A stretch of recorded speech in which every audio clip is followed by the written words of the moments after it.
नमस्कार, मैं हूं आपके साथ स्नेह श्रेयस। आयोन भारत बिहार झारखंड देख रहे हैं आप।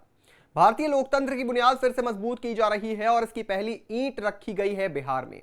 चुनाव आयोग ने साफ शब्दों में ऐलान कर दिया कि अब भारत की लोकतांत्रिक प्रक्रिया में सिर्फ भारतीय नागरिक ही हिस्सा ले सकेंगे, यानी वोट डालने का अधिकार अब किसी गैर भारतीय के पास नहीं होगा।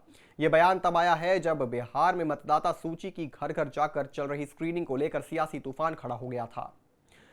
विपक्ष इसे जातिगत या राजनीतिक बता रहा है, लेकिन चुनाव आयोग ने सच्चाई सामने रख दी। हमारा मकसद सिर्फ ये है कि भारत की चुनावी प्रक्रिया में कोई भी अवैध या गैर भारतीय व्यक्ति घुसपैठ ना कर सके।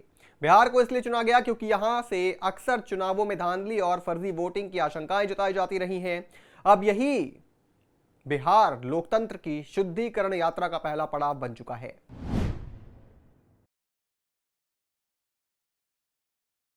बिहार में स्क्रीनिंग की शुरुआत के बाद विपक्षी दलों ने आरोप की झड़ी लगा दी है, मगर चुनाव आयोग ने स्पष्ट कर दिया है कि यह सिर्फ बिहार तक सीमित नहीं है।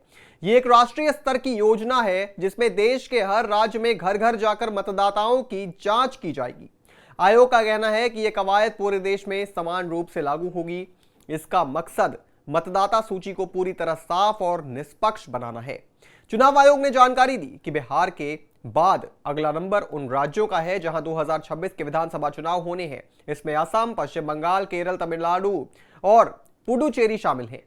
इन राज्यों में भी जल्द ही व्यापक स्क्रीनिंग अभियान चलाया जाएगा।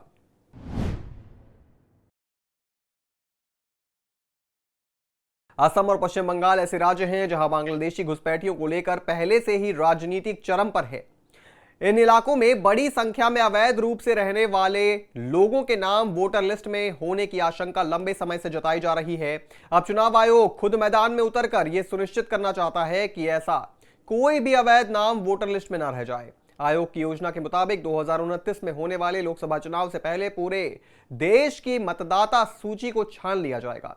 इसके लिए चरणबद्ध तरीके से काम किया जा रहा है। 2027 में जिन राज्यों में चुनाव हैं, जैसे उत्तर प्रदेश, गुजरात, पंजाब, हिमाचल प्रदेश, गोवा और मणिपुर, वहां अगले चरण में स्क्रीनिंग की जाएगी।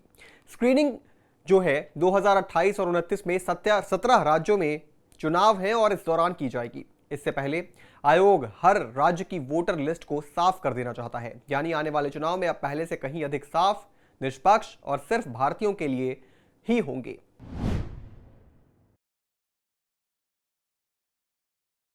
बिहार में स्क्रीनिंग का पहला चरण जोर शोर से चल रहा है। चुनाव आयोग के अनुसार 7,90,00,000 फॉर्म प्रिंट कराए गए हैं, जिनमें 97% से अधिक फॉर्म घर घर जाकर बांटे जा चुके हैं। अब तक 3,70,00,000 फॉर्म जमा भी किए जा चुके हैं, जिसमें से 18 ऑनलाइन सबमिट किए गए हैं। 25 जुलाई तक फॉर्म भरने की आखिरी तारीख तय की गई है।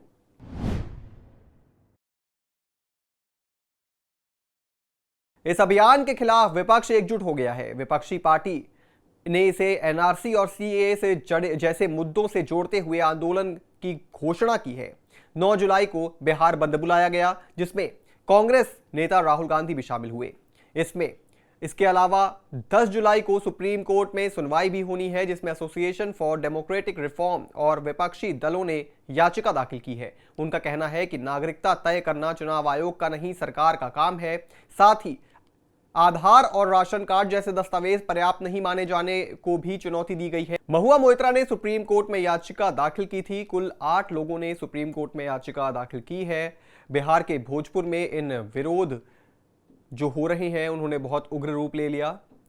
बिहिया स्टेशन पर पूर्व राजद विधायक भाई दिनेश ने अपने समर्थकों के साथ श्रमजीवी एक्सप्रेस और विभूति एक्सप्रेस को रोककर जमकर नारेबाजी की। लेकिन अब चुनाव आयोग का संदेश बिल्कुल साफ है, भारतीय लोकतंत्र में सिर्फ भारतीय ही वोट डालेंगे। ये एक बड़ी और ऐतिहासिक पहल है जो भारत के चुनाव के भविष्य को ज्यादा पारदर्शी और भरोसेमंद बनाने की दिशा में उठाया गया सख्त है कानून है, लेकिन यह बहुत जरूरी कदम है। अब जरा आपको ये भी बताते हैं कि आखिर स्क्रीनिंग में कौन से दस्तावेज मांगे जा रहे हैं।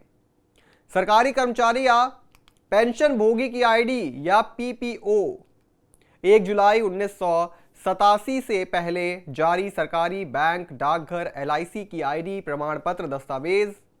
इसके अलावा बर्थ सर्टिफिकेट, पासपोर्ट, बोर्ड या यूनिवर्सिटी के एजुकेशन सर्टिफिकेट, राज्य सरकार का स्थायी निवास प्रमाण पत्र, वन अधिकार सर्टिफिकेट, जाति प्रमाण पत्र एससी, एसटी, ओबीसी के लिए भी है, राष्ट्रीय नागरिक रजिस्टर का दस्तावेज, स्थानीय प्राधिकरण द्वारा जारी पारिवारिक रजिस्टर, सरकारी मकान या जमीन आवंटन पत्र, ये कुछ ऐसे दस्तावेज हैं जो मांगे जा रहे हैं। इसके अलावा स्क्रीनिंग के 4 नियम हैं, वो भी आपको बता देते हैं।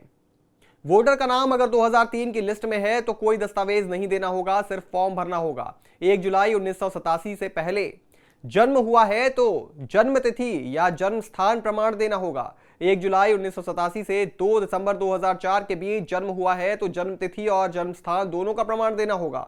2 दिसंबर 2004 के बाद जन्मे तो जन्म तिथि, जन्म स्थान का प्रमाण और माता पिता के दस्तावेज देने होंगे। अब इन सब के बीच आशंका यह भी है कि जो हंगामा और विरोध इस वक्त बिहार में देखने को मिल रहा है, वही हंगामा और विरोध आने वाले समय में बंगाल को भी देखने को मिल सकता है। हालांकि यह कहना गलत नहीं होगा कि जो काम इस वक्त चुनाव आयोग कर रहा है वो काफी पहले हो जाना चाहिए था।